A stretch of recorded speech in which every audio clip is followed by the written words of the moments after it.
جس موضوع پر گزارشات کرنی ہے وہ ہے علم کی اہمیت۔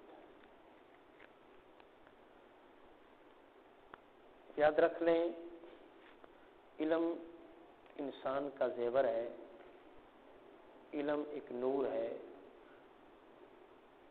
جو دل کو جلا دیتا ہے۔ جلا میں زندہ کرنا۔ علم ایک نور ہے جو دل کو جلا دیتا ہے،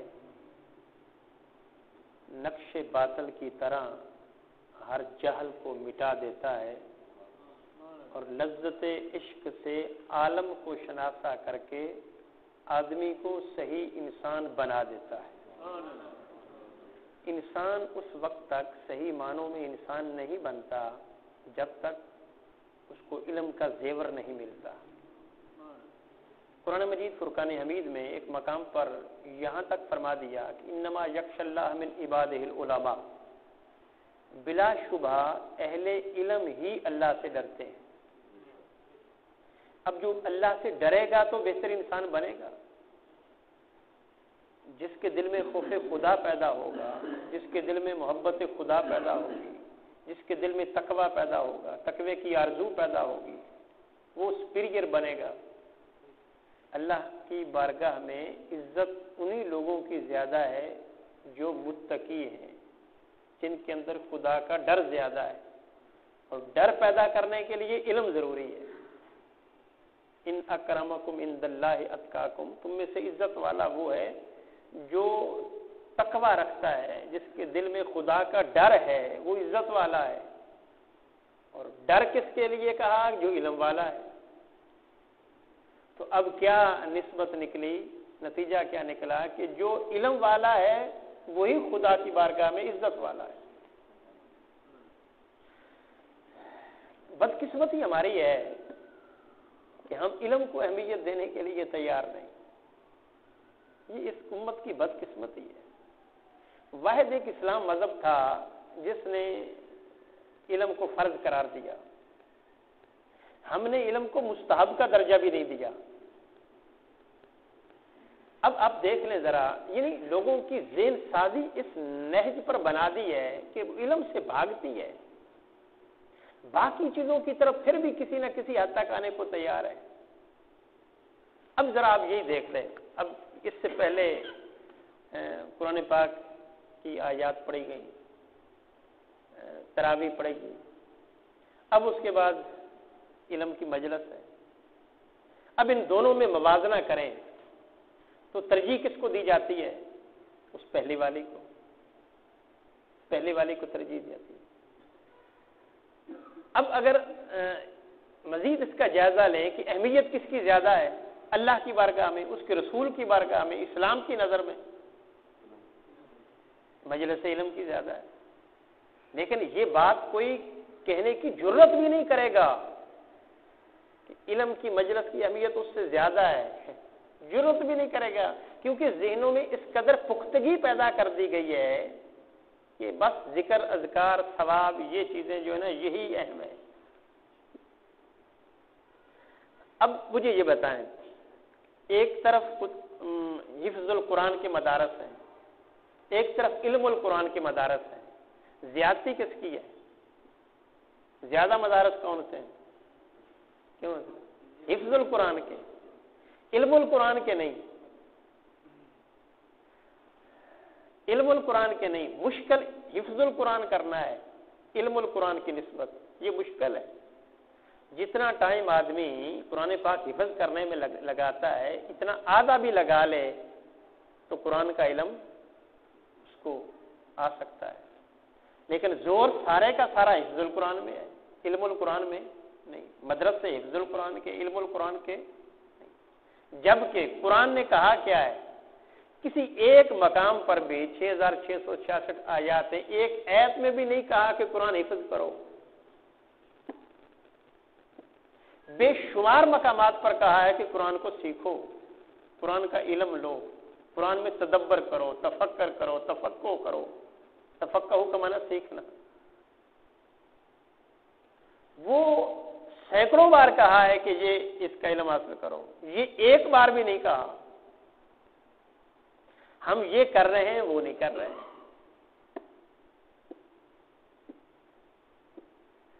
اب اگر کوئی بات کر دے تو لو جی ہو جی حفظ کے خلاف. مقصد کہنے کا ذہن اس طرح بنا دیے گئے ہیں. مشکل بھی یہ ہے. اور پھر آگے بات میں آپ کو بتاؤں, جو لوگ حفظ کر لیتے ہیں, کرنے کے بعد کتنے لوگ ہیں جن کو یاد رہتا ہے؟ 99% ایسے ہیں جن کو یاد نہیں رہتا. 1% کو یاد رہتا ہے, وہ بھی بلکہ 100 میں سے ایک نہیں, 1000 میں سے ایک ہوگا. 1000 میں سے ختم ہو گیا. جبکہ علم القرآن جو حاصل کرتے ہیں ان میں سے 99% کو وہ علم کسی حد تک ذہن میں رہتا ہے. تو ہو کیا رہا ہے اس قوم کے ساتھ؟ کیا جا رہا ہے؟ جو ضروری تھا ادھر توجہ کوئی نہیں, جو غیر ضروری تھا اس کی نسبت ساری توجہ ہماری ادھر ہے. اب آگے آ جائے, کوئی عالم, کوئی سکالر, کسی مولوی سے پوچھ لیں قرآن کا علم حاصل کرنا اس کی شریعت میں حیثیت کیا ہے؟ سنت ہے, واجب ہے, فرض ہے, کیا ہے؟ مستحب ہے. حفظ القرآن کی کیا حیثیت ہے؟ مستحب ہے, سنت ہے, واجب ہے, فرض. اب سن لیں, فرض کے تارک کے پر عذاب آئے گا, واجب کے تارک پر بھی عذاب آئے گا, سنت کے تارک کو عذاب سے بچ جائے گا لیکن ڈانٹ ملے گی. اب احکامات جو ہیں میں آپ کو کہہ رہا ہوں, مستحب ایسا درجہ ہے کہ جس پر نہ عذاب آئے گا اور نہ کوئی ڈانٹ ہوگی. کر لیں تو ٹھیک ہے, نہ کریں تو کوئی پرسش نہیں. اب اس کی حیثیت کیا ہے؟ فرض کی ہے؟ نہیں. واجب کی ہے؟ نہیں. سنت کی ہے؟ نہیں. مستحب کی ہے. اس کی شرعی حیثیت, لفظ لکھیے گا, کسی اہل علم سے پوچھیے گا. ویسے للو پنجو سے آپ پوچھیں تو وہ کہیں گے, وہ تو بہت کچھ کہہ دیں گے نا. شرعی حیثیت پوچھیے گا کہ اس کی کیا ہے؟ مستحب عمل ہے. مستحب عمل وہ ہوتا ہے کر لو تو ثواب ہے, نہ کرو تو گناہ نہیں. جب کہ مد مقابل علم القرآن کھڑا ہے, اس کی حیثیت کیا ہے؟ واضح میرے آقا کا فرمان ہے, العلم فریضۃ علی کل مسلم والمسلمۃ. علم کا حاصل کرنا فرض ہے. لفظ بول دیے فرض کے, ادھر توجہ کتنی ہے؟ یہاں کیا ہے؟ یہ ایسے ہی بات آ گئی. وہ تکلیف ہوتی ہے جب لوگ چلے جاتے ہیں اس کو چھوڑ کے. ان کا قصور نہیں ہے, قصور ان کا ہے جنہوں نے ذہن سازی کی ہوئی ہے. ذہن سازی ہے کہ ان چیزوں کا کوئی فائدہ نہیں ہے, ان کا فائدہ ہے. اب مجھے بتائیں, تاجدار کائنات کا وہ فرمان اور وہ فعل حضور کا کہ علم مجلس ذکر اور مجلس علم میں حضور فرق کرتے ہیں. ہم فرق یہ کرتے ہیں کہ ہم مجلس ذکر کو, مجلس عبادت کو اختیار کرتے ہیں, مجلس علم کو چھوڑتے ہیں. ہمارے یہاں یہ چلتا ہے, یہی چلتا ہے نا. تاجدار کائنات صلی اللہ علیہ وسلم کی یہ سنت نہیں ہے. میرے نبی مکرم صلی اللہ علیہ وسلم نے مسجد نبوی میں دونوں مجلسوں کا جائزہ لیا. ایک مجلس علم تھی, دوسری مجلس ذکر تھی. حضور مجلس ذکر میں آئے, گویا عبادت خدا کی مجلس ہو رہی تھی, ذکر خدا کی ہو رہی تھی. اس کا جائزہ لیا, اس کو ستائش کی, اس کی حوصلہ افزائی کی. لیکن علم مجلس میں آئے, مجلس علم میں آئے, وہاں کا جائزہ لیا تو حضور وہاں بیٹھ گئے. اور پھر آقا علیہ السلام نے فرمایا مجھے معلم ہی بنا کر بھیجا گیا ہے, یعنی مجھے یہ کام سکھانے اور بتانے اور سمجھانے کے لیے بھیجا گیا ہے. ہم علم مجلس کو کیا اہمیت دیتے ہیں اور آقا علیہ السلام کیا دیتے ہیں. اور میرے آقا علیہ السلام نے یہاں تک فرما دیا, جس مجلس میں قرآن سیکھا جائے, قرآن کا تدبر ہو, قرآن کا تفقہ ہو, قرآن کا تعلم ہو. وہ جو حدیث ہے نا کہ وہ حفظ کی طرف وہ لگائی جاتی ہے, خیرکم من تعلم القرآن وعلمہ, وہ حفظ کی بات نہیں ہے, اس میں سیکھنے کی بات ہے. غلط تشریح کر کے لوگوں کو گمراہ کرتے ہیں. علم کی طرف آنے ہی نہیں دیا ان لوگوں نے, علم سے روکا ہے. کہ جسٹ ثواب کی حد تک یہ حفظ کرا لو اور وہ بھی سمجھے میں نے دینی ذمہ داری اپنی پوری کر لی، حفظ نہیں کر لیا. جو نقصان ہے اس کا وہ یہ بتا رہا ہوں تکلیف سے. وہ کہتا ہے حفظ کر لیا، دینی میری ذمہ داری پوری ہو گئی. والدین بھی کہتے ہیں میں نے بچے کو حفظ کرا لیا، مذہبی ذمہ داری میں نے اپنے بچے کی پوری کر لی. ایمان سے کہو یہ نہیں والدین سمجھتے؟ ابھی تو شروع ہی نہیں ہوئی بھائی، یہ تو اضافی کام تھا، نہ کرتے تو اس کی گرفت نہیں تھی. اب آگے کام اصل ہے، حفظ کے بعد آگے ہے اس کو سیکھنا قرآن کو. اگر وہ نہیں سیکھو گے تو وہ گرفت ہوگی، اس پہ پھر عذاب بھی آ سکتا ہے کسی حد تک. یہ فرض کفایہ ہے، اس میں پھر گرفت بھی ہو سکتی ہے. لیکن جہاں گرفت ہونی تھی بری و ذمہ ہم، جہاں پرسش نہیں ہونی تھی اس کو فرض سے اوپر کا درجہ دے دیا. تو آقا علیہ الصلوۃ والسلام نے فرمایا نا تم میں سے بہترین وہ ہے جو قرآن سیکھے اور سکھائے. پڑھے اور پڑھائے نہیں کہا، سیکھے اور سکھائے کہا. ہمارے ہاں پڑھا جاتا ہے، قرآن سیکھا. ہاں ان لوگوں میں جہاں سیکھا اور پڑھنا جب پڑھے تو ان کو سمجھ بھی آتی ہے، وہ تو اس حدیث کے زمرے میں آ گئے. لیکن وہاں بھی پھر اس کی تشریحات ہیں، وہاں بھی اس کے نکات ہیں، وہاں بھی اس کی پھر تفاسیر ہیں، وہ پھر سیکھنے کے زمرے میں آئیں گی. اگر نہیں سیکھیں گے تو پھر وہ بھی پرابلم بنے گا نا. تو میرے آقا علیہ الصلوۃ والسلام نے فرمایا کہ جو شخص قرآن میں مشغولیت کی وجہ سے میری بارگاہ کی طرف توجہ نہ کر سکا، مجھ سے مانگ نہ سکا، میں اس کو مانگنے والوں سے بھی زیادہ عطا کروں گا. یعنی قرآن میں غوطہ ذر رہا، سیکھتا سکھاتا سمجھتا سمجھاتا رہا، اس کو میری بارگاہ سے مانگنے کا موقع ہی نہیں ملا، فراغت نہیں ملی، فرمایا اس کو میں زیادہ دوں گا. اور جب پوچھا آقا علیہ الصلوۃ والسلام نے صحابہ جانتے ہو آل اللہ کون ہے؟ عرض کیا آقا آپ اور آپ کا اللہ بہتر جانتا ہے. میرے آقا علیہ الصلوۃ والسلام نے فرمایا اہل اللہ وہ ہیں جو اہل قرآن ہیں، جو قرآن سے محبت کرتے ہیں، جن کا قرآن کی طرف رغبت، جن کی رغبت ہے، جو قرآن کو اوڑھنا بچھونا بناتے ہیں. وہ معزز تھے زمانے میں مسلمان ہو کر. عزت قرآن سے ملتی ہے. اب یہاں پہ یہ سورہ مجادلہ ہے، اب اس میں دیکھیں یرفع اللہ الذین آمنوا منکم، اللہ نے تم میں سے ان لوگوں کے درجے بلند کیے جو ایمان لائے. اب آگے متصل والذین اوتوا العلم درجات، اور ایمان کے بعد ان کے درجے بلند ہوئے جن کو علم ملا. یہ نہیں کہا کہ یہاں بھی ہو سکتا تھا نا کہ جو عبادت میں آگے گئے، نہیں، جن کو علم ملا. واللہ بما تعملون خبیر، اللہ تعالیٰ جانتا ہے جو تم کرتے ہو، اللہ تعالیٰ خوب جانتا ہے. تو علم کا درجہ عبادت سے زیادہ ہے، علم کا درجہ عبادت سے زیادہ ہے. آپ حیران ہوں گے، میرے آقا علیہ الصلوۃ والسلام کا فرمان ہے، فرمایا عالم کا درجہ عابد پر ایسے ہے جیسے میرا درجہ ایک ادنا امتی پر ہے. کیوں آپ صاحب سنی نہیں؟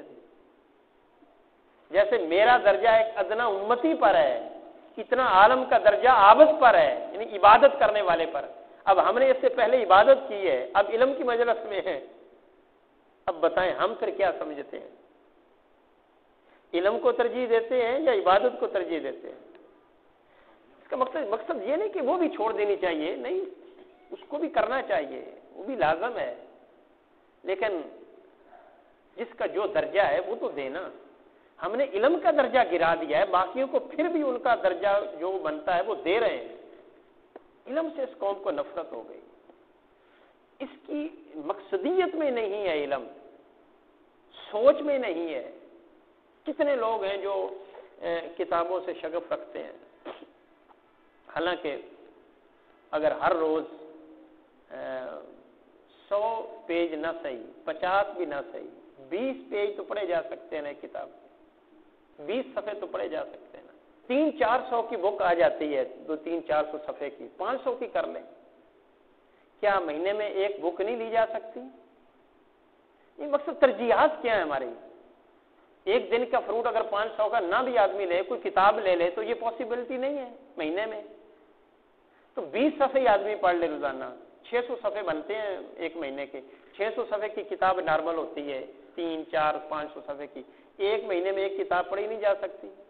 12 مہینوں میں 12 کتابیں نہیں پڑھی جا سکتی، 1 سال میں 12 کتابیں، اور 20 سال میں کتنی؟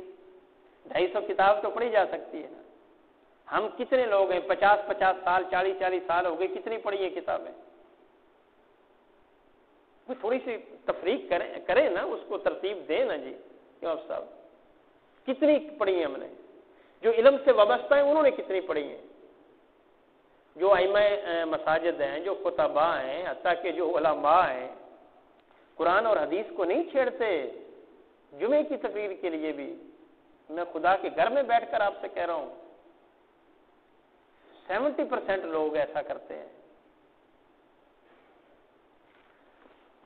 تو کیا کریں، کدھر جائیں؟ وہ کہا تھا علامہ نے، یا اللہ یا الہی یہ تیرے سادہ دل بندے کدھر جائیں؟ یا درویشی بھی عیاری ہے، سلطانی بھی عیاری۔ تو مقصد کہنے کا یہ ہے کہ علم سے ہم بہت دور چلے گئے۔ قل هل يستوي الذين يعلمون والذين لا يعلمون، میرے حبیب آپ کہہ دیں کہ علم والے اور جاہل برابر نہیں ہیں میری بارگاہ میں۔ علم والوں کا درجہ بلند ہے، بلکہ یہاں تک آقا علیہ الصلوۃ والسلام نے فرمایا کہ جب کل قیامت کے دن ہوگا، جن لوگوں کے اندر علم کی دولت ہے، اب میں نے طریقہ بتا دیا نا کہ سال میں کتنی کتابیں پڑھ سکتا ہے آدمی، تو یہ علم ہی ہے۔ اس کے لیے ضروری نہیں کہ مدرسے میں جائیں آپ یا کالج یونیورسٹی اٹینڈ کریں، یہ طریقہ بتا رہا ہوں آپ کو۔ اب آپ کا کام ہے کہ علم کی طرف آنا۔ تو میرے آقا علیہ الصلوۃ والسلام نے فرمایا جب کل قیامت کے دن وہ آئیں گے نا اہل علم، تو میں کہوں گا، حضور نے فرمایا اللہ فرمائے گا فرشتوں ان کو میری طرف کرو الگ، اور اللہ ان سے خطاب فرمائے گا اور فرمائے گا کہ اے اپنے دل میں علم لے کر آنے والو، میں نے تمہارے سینوں میں علم اس لیے نہیں رکھا تھا کہ تمہیں عذاب دوں، جاؤ میں نے بغیر حساب کے بخش دیا ہے۔ اگر عبادت کی طرف بھی آؤ نا، ثواب کی طرف بھی، تو اس کا ثواب بھی زیادہ ہے۔ بلکہ میرے آقا علیہ الصلوۃ والسلام نے یہاں تک فرما دیا اس کا 1 رکوع پڑھنے کے بدلے میں 100 رکعت نماز نفل پڑھنے سے زیادہ ثواب ملتا ہے۔ 100 رکعت، اور دلوں کا زنگ قرآن سے دور ہوتا ہے، یہ بھی آقا علیہ الصلوۃ والسلام نے فرمایا۔ تو پلیز میری تو ریکویسٹ ہوتی ہے، میں نے کوئی ڈنگ ٹپاؤ پالیسی تو میرا بھی مقصد نہیں ہے کہ جو سنے نہ سنے قسمہ دا سر کھائے جائے جہنم سے یا جنت سے ساڈا کی اسی سے کم کرنا نہیں۔ مجھے خوشی ہوتی ہے اگر کوئی اس طرف آئے، اور تکلیف ہوتی ہے جب کوئی اگنور کرے۔ دعا ہے اللہ جل مجدہ عمل کی توفیق عطا فرمائے۔ وآخر دعوانا الحمدللہ۔